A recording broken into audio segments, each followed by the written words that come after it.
iyong kagubatan ng Pilipinas, kung saan mga misteryosong kagubatan at talampas ang namumutawid sa kabila ng kakaibang kagandahan ng kalikasan. May mga kwento tungkol sa mga engkanto na tumatak sa mga alaala ng mga taong naninirahan malapit sa gubat na ito. Sa isang maliit na nayon malapit sa gubat, may isang binatang magdaragat na nagngangalang Miguel. Matagal na niyang pinapangarap na mapuntahan ng kagubatan upang hanapin ang kaharian ng mga engkanto na may matanglaw na kwento sa kanyang mga alaala.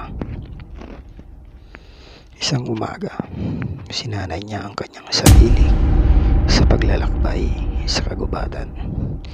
Bitbit ang kanyang kagamitang pangingisda upang makapag-umpisa sa kanyang pagsasanay.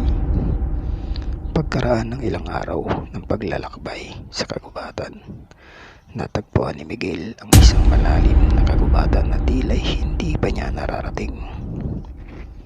Naglakad siya patungo dito at doon niya natagpuan ang isang magandang ilog na puno ng malinis na tubig.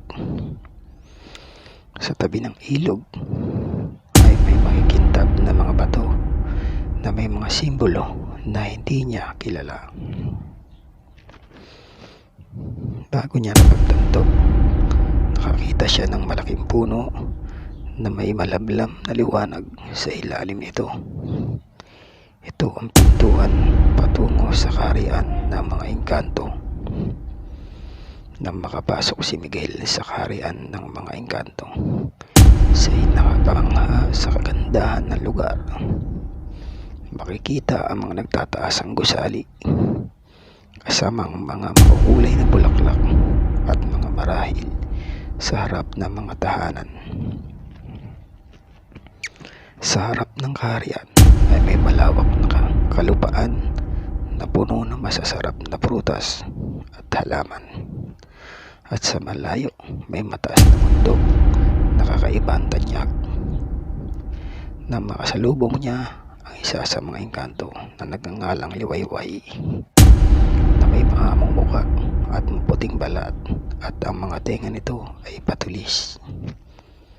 Ang taas na dulo at mahaba ang buhok. Ang damit ay nakakasilaw sa liwanag.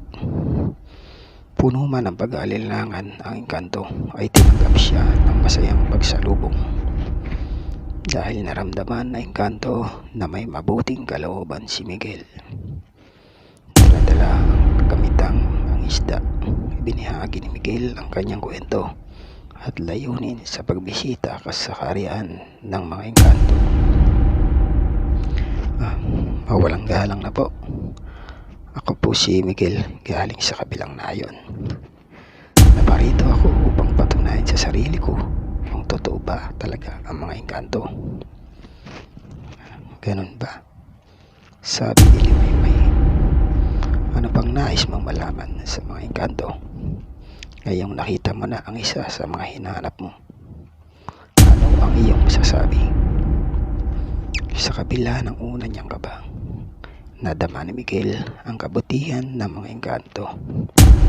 Base sa tingin ko sa iyong pagmumukha, mukhang mabuti naman kayo at hindi mapanakit ng tao, gaya ng kwento ng nakakararami sa aming nayon.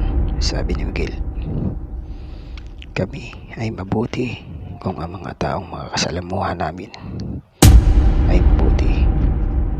Ngunit kung mapang-abuso o masama ang tao, kami ay nagiging masama din. At kami, mga nangangalaga sa kalikasan, sabi ni Liwayway. Sa mga sumunod na linggo, namuhay si Miguel sa kaharian ng mga engkanto. Napakaganda ng lugar, maunlad ang sibilisasyon, at natuto siya ng mga maiga, mga kwento ng kaharian at mga aral pagmamahal sa kalikasan. Bawat araw ay puno ng kasiyahan at pagkamit ng mga pangarap. Gayunpaman, binalaan siya na kung magtagal siya dito, ay pagbalik niya sa mundo ng tao, siya ay magiging matanda na sapagkat ang katumbas na minuto dito ay taon. Kaya't nang paalam siya sa mga engkanto na kasama ang pangako na pangalagaan ang kalikasan at isalaysay ang mga kwento ng mga engkanto sa mga tao. Matapos ang kanyang paglalakbay sa kaharian ng mga engkanto, bumalik si Miguel sa kanyang nayon at ibinahagi ang mga karanasan niya. Nagusbong ang kanyang bayan sa mga kwento ng mga engkanto at pangako na pangalagaan ng kalikasan. Ang mga alaala ng kanyang pagsasalin ng kultura ay nagpatuloy sa mga henerasyon na sumunod at tinuring siyang bayani ng kanyang nayon.